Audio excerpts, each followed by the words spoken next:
राजा देवव्रत की आत्मा को भूपेश बघेल ठेस पहुंचाई। देवव्रत की घटना को उच्च स्तरीय जांच की मांग रखी।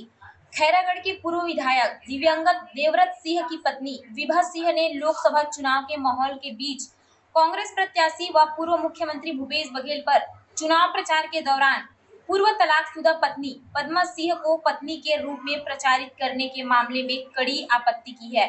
विभा सिंह का कहना है कि बघेल की इस हरकत से स्व देवव्रत सिंह की आत्मा को ठेस पहुंच रही है। लोकसभा चुनाव जीतने के लिए बघेल की ओर से खैरागढ़ में पद्मा देवी को स्व देवव्रत सिंह की पत्नी बताया जा रहा है। विभा सिंह ने आरोप लगाया कि साल 2011 में पद्मा देवी 11 करोड़ लेकर देवव्रत सिंह और उनके बच्चों से अलग हो गई थी।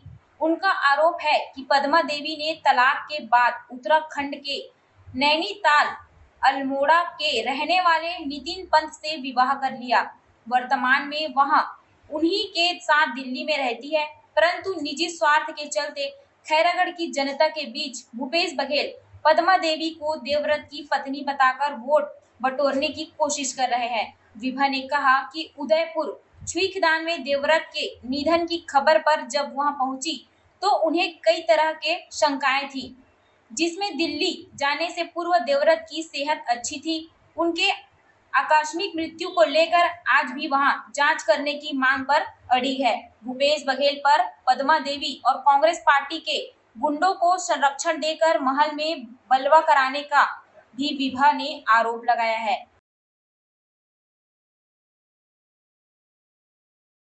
आरोप नहीं है सर, ये तो आप देखें, आप लोगों की चैनलों के थ्रू ही देखा है मैंने कि उन्होंने मुझे पहचानने से इनकार किया, उन्होंने तलाकशुदा पत्नी को ला करके प्रचार किया, मुझे निगलेक्ट किया गया, मेरे साथ मेरे ऊपर कांग्रेस के कार्यकर्ता लोगों ने अटैक किया, जानलेवा हमला किया, मुझसे मेरे प्राइवेट गनमैन छीन लिए गए, मुझे सुरक्षा नहीं दी गई।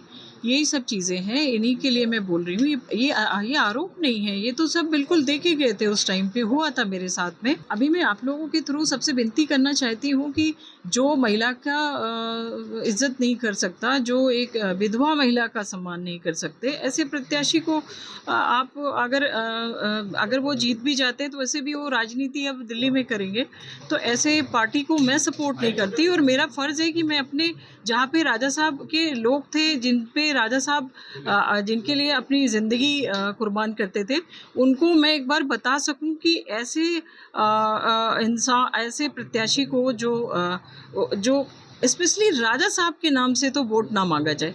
जो लोग राजा साहब को जान के वोट डाल रहे हो वो तो बिल्कुल मत दें, मैं ये विनती करती हूँ। मेरा ये रिक्वेस्ट है लोगों से कि वो बिल्कुल मत दें, क्योंकि राजा साहब को भी उन्होंने बहुत खून के आंसू रुलाए, और अब मेरे साथ तो जो हो रहा है वो तो देखा हुआ है।